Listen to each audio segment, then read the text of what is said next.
Stephen, you mentioned the standard interest rate and also the 2% entry. Yes. What would be a minimum loan?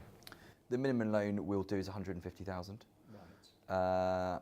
And the maximum loan, I mean, we don't have a definitive maximum, but we're comfortable up to circa 15 million. Mm-hmm. And what's the typical loan to value? The typical loan to value is about 62-63%, Right. but we will go up to 74.5%.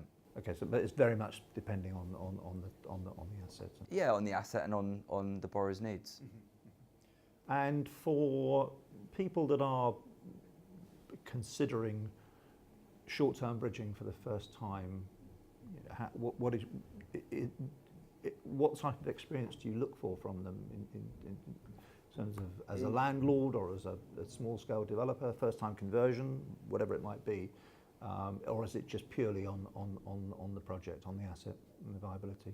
In relation to bridging finances on the asset, so what we'll look at is what the exit strategy is. So if the borrower is going to be buying a development site, looking to obtain planning permission, looking to refinance to a development lender, we would look to make sure they had the necessary experience for that development lender. If they were looking at acquiring an asset to sell, then we would be less concerned on their experience in relation to doing that. We'd want to make sure they understand, obviously, the project and the timescales, and they're entering into an agreement and a time period.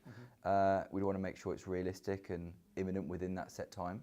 But we very much work with the borrower, and we'll try to guide them if they're less experienced in bridging finance to make sure they have the right term and it's the right product within our bridging finance for them.